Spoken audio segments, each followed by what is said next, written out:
So this is the job for this afternoon. So we're up to, what are we up to? Week 5? Yeah, week 5, because I've got 2 weeks to go. And still got a little bit of way to go actually.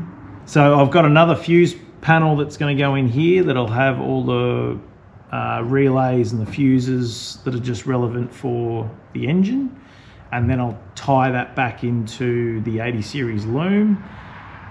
The good news is the wires that are coming out of the original 80 series loom that went to the engine, I've tagged all them. I know where they can go into for all the sensors and whatnot.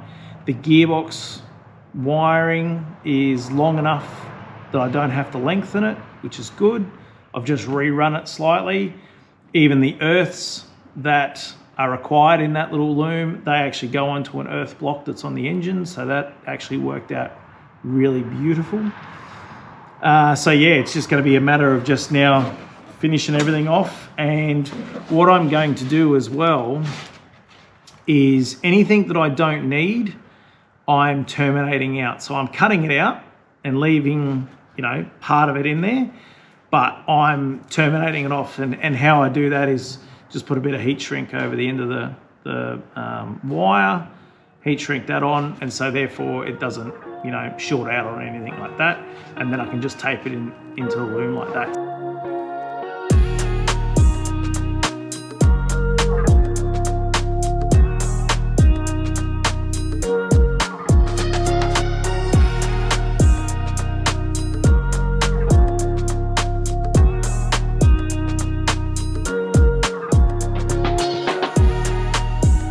I thought I'd just share a little bit of wiring 101.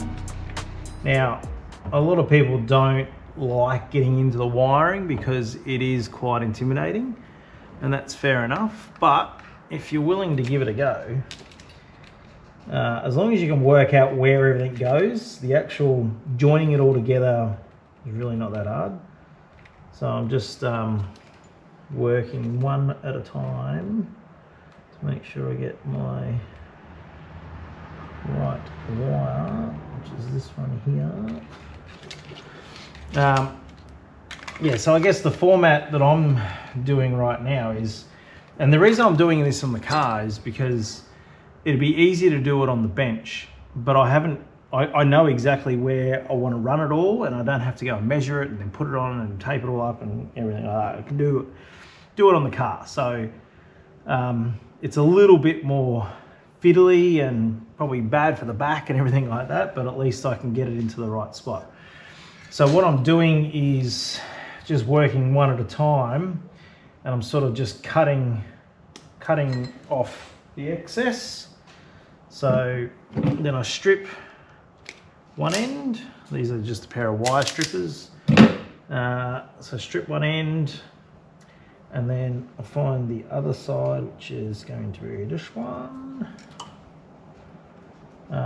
Just do that at the same length, about there. Again, cutting the excess off, stripping. Right, and then I use heat shrink. So this saves taping. It's basically just like a, I don't even know what it's made up of. Maybe like a plastic or something like that. That's designed to insulate the connection, and you don't have to use tape, and it's much easier. So always make sure you put it on first, because otherwise it won't work. So I'm just gonna get that out of there like that. Little tip, make sure you twist the wires as well, just to give you a nice connection. And then what I do is you want to make sure that they're straight. So I just go make a little X and then twist both sides. So it should join as a nice straight join. And you don't need much solder. So always tin up the end of the soldering iron, and it should be just really quick, especially with wire this gauge. So it's just literally bang, bang, done. That's it. That's all it needs. It's just enough to get the solder in there, and then you can check it, and it is obviously, as you can see, you can pull. And then we pull the heat shrink up, and then just use a lighter. I've got a little gas torch, and it just shrinks the little sleeve, the little sheath, and then there's a connection. So that's another one done. Dozens more to go. All right, so what I'm doing in here is obviously you pull the glove box out, and you've got access to where the wires go into the firewall there. Now they're actually on a plug as well, so there's a couple of different plugs in that. So what I'm going to do now is, with these wires here that I've poked through, I'm going to put these on a plug. So I'll put a plug in here as well, and then I'll just tuck that up in there, and then the other side to it I'll run over to where they need to go on the driver's side. So all I've got in here, and it's quite amazing for how big that wiring loom is, it's quite amazing how little you actually need to run the engine. So this is the onboard diagnostic plug, so the OBD plug, the throttle. So that's those two lots of wires, and then guess what? That's it. That's your check engine light. So that's all you need. It's pretty crazy. So what I'm also going to do, because the white wire on the OBD plug is the tacho output as well. So what I've got, it's a Dakota Digital tacho module. So I can get a digital input from the OBD plug, put it into the module, and then give it power and earth, and then I can then run the output of that, and it can run up to my existing 80 series dash to convert it to an analog readout. So from the computer I can get a tacho reading. So I'm probably going to mount it up here somewhere, sort of out of the way. Same with my cruise control module. So I've got a cruise control one that it instead of that plugging into the pedal, there's like an adapter harness. So this plugs into the module, and then I've got an output that goes back to the pedal. So it can control just via the computer, and it's a Bluetooth one and that as well. So I don't even need to run wires up to the switch on the steering wheel. I can literally just, yeah, it's like a little module in there to Bluetooth and that. So anyway, I haven't really had a look at that one yet, because again, it's not a massive priority to try and get this thing up and running. So continuing on with our custom mounts. So again, from Off Track Concepts, they've done up an ECU mount. And so effectively the ECU, which ordinarily on the 79 series goes in the firewall and sits underneath the glove box. What he's done is he's used, there's basically a hole, a natural hole that's in the guard here.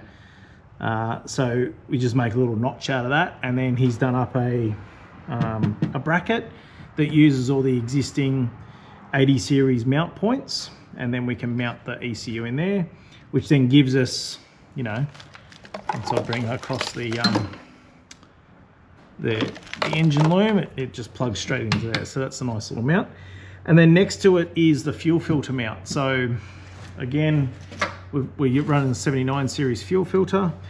It's a little mount that goes onto the existing bolt holes in the 80 series, and then we can just put our fuel filter in there, and then we've got that to run the fuel lines straight into the engine. So yeah, it's just all these little bits and pieces that are really handy and will form part of the kit. So yeah, I'll keep going and bolt this up then, and we can finish off the fuel system. All right, so I'm getting closer. I'm just doing up these last fuel lines now. So I'm making up these hard lines. I've just already bent them all up and everything like that. So these will go from the inner guard here down, and then I can then just do soft lines up to the cooler. So this does the fuel return, because on the fuel return it goes through the cooler and then off to the tank. So I'm just doing up these hard lines. So I'm just mounting all these up now, but yeah, I'm getting closer. All All right, so with regards to brake lines, what I've had to do, if you remember when I pulled all the engine and everything out, that the original lines, they come across from the booster, they come down here, and then they effectively go to the front of the car, do a couple of loops, join out to the front diff, and then go back to the back diff and everything like that. So I've had to remove all that because obviously the turbo sits where all those joins and everything were. And so what I've done is I've cut off effectively the hard lines from the booster to here, from the master cylinder to here. I'm using a T-piece, or sorry, a joiner that joins the two male connections together. I'm just going to make up a little bracket to go on the firewall here. And then I've jumped on, there's a mob called Hell Performance that you can get custom brake lines made up. So I've got a whole heap of custom brake lines just made up that go down to the front diff and the rear diff and that. This one here in my hand's actually the clutch. So what I've done is, because I have to run the 79 series master cylinder, which is fine, there's no real difference, it's just there's a little thing on the bottom of it. Because it's on that side now, because it's on the driver's side rather than, I'll start again. So the slave cylinder for the 79 series box is on the driver's side, whereas on the 80 box, it's on the passenger side. So there was originally a hard line that came across the top of the firewall that went down to here to then go into the soft line onto the slave cylinder on the 80 series. Well, that's now gone. And I've just made up a clutch line that goes directly from the master cylinder to the slave cylinder. And what I've done, because there's not much room in there, I've put where it bolts onto the master cylinder through a banjo bolt. So I can basically get it to where I want. And then the other side, I've made it at 90 degrees, so it comes in at the top and then just bolts straight in like that. So one simple clutch line down to there. So yeah, between the brake lines and the clutch lines, I've just had a whole heap of these just made up. Just running a few more soft lines, I guess, and then we're all compliant. So yeah, that's I guess the brake situation. All right, the progress is steady but good. Finished off the wiring, or most of the wiring, last night. So I have tapped into all of the sensors. I've just got to finish it off in the cab. But all the sensors go into the original 80 series wiring there. Then I've run it down so to pick up what I need to pick up, which is just water temp sense. So that was from a different loom in the 80, so I picked that one up there. Then picked up all my B connector wiring from the ECU, and then I've run it all into the fuse panel. And so what I've got now is I've got the 80 series fuse panel, which is controlling the body, so things like what are we got in there, the horn, the headlights, other bits and pieces and that. So the body loom stays the body loom. And then what I've done is I've gone through all of the different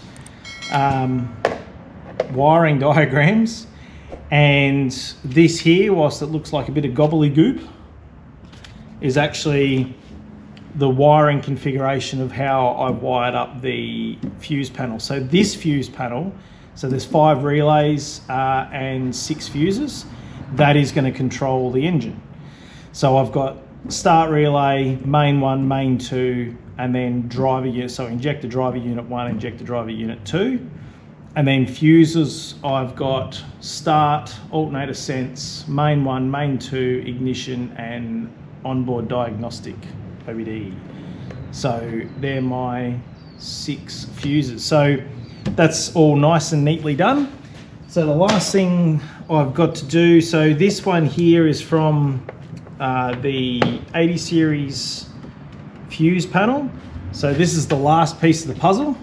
So this is the fusible link, and I'll probably come up with a better way of doing it, but for the moment, just to get it on the road, I'll just deal with it this way. So this is the main fusible link that comes with the 80 series. So what these are is, it's like a fail-safe sort of thing. So if extra current is found in in the system, these wires here will burn through first so that it doesn't burn out the wires and that. So that's what a fusible link does. Now, originally the 1HZ had a main fusible link, so a port for the main fusible link, and one for the glow plugs. Well, obviously I'm not running the glow plug system in this. So what I'm going to do is I'm going to put the main one back to the 80 series box. So that will go back to what it was. And then this one here, these are all my battery feeds from the engine fuse panel.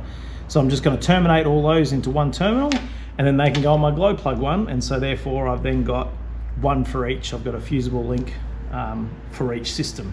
So that's cool.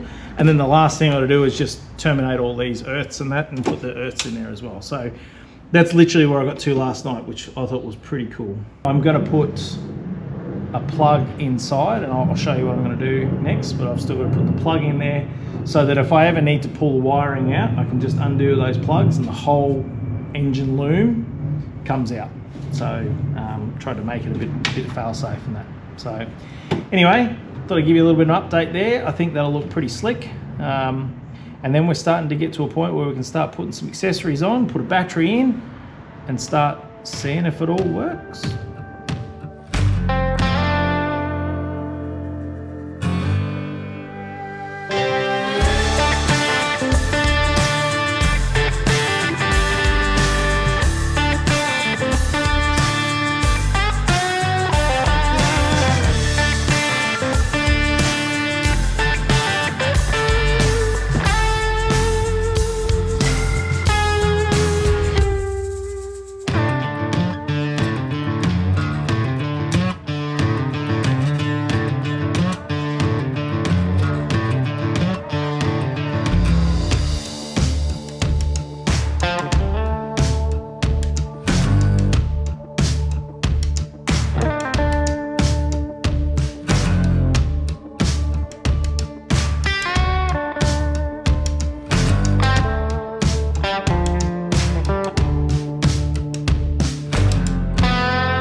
So I'm trying to use as much of the old parts as I can.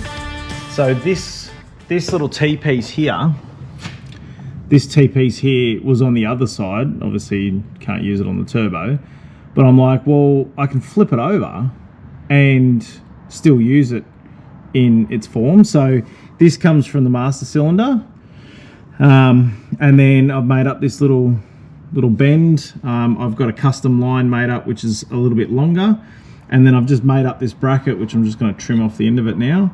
But yeah, that's a nice little bracket in there. So that's that, and then I've just run a brake line over, and under here, so this here is the old clutch joiner. So where the hard clutch line used to come in and join onto the soft line to go to the slave cylinder, I've just repurposed that just to make that. And then this one here, put an end on this, and then I've just run a line up to my mount up the top there. So yeah, I mean, I probably will need to make a mount for this, but I've secured it here, and then that's, you know, that's nice and tight. So depending on how the engineer wants to run with that, but I think that's pretty secure. Yeah, so that's pretty cool. So yeah, pretty happy with how that's turned out now. So I'll rip this back off, give it a paint, and then onto the fuel line. So just finishing off the fuel line. So I just want to run a hard line basically from here over to there, and then I'll soft line to the cooler, and then soft line back to both the return on the engine and the fuel return line. And then yeah, that's pretty much it for that bit. So now I'm not too sure where I'm up to with content and what I've recorded, because I'm literally just like spending a lot of nights out here just smashing it out. So I haven't really even planned what's in what episode or anything like that. But I feel like I'm up to a point where I'm gonna end an episode. So let's just see if that works. Comment below, enjoying the build. Make sure you like and subscribe if you haven't already. And yeah, it's progressing fast, but I'm running out of time now. I've only got 2.5 weeks to go, so I've still got a hell of a lot of work to do. I've still got a bonnet to make yet. So yeah, there's still a crap ton of work to do. So anyway, thanks for tuning in, and we'll catch you next time.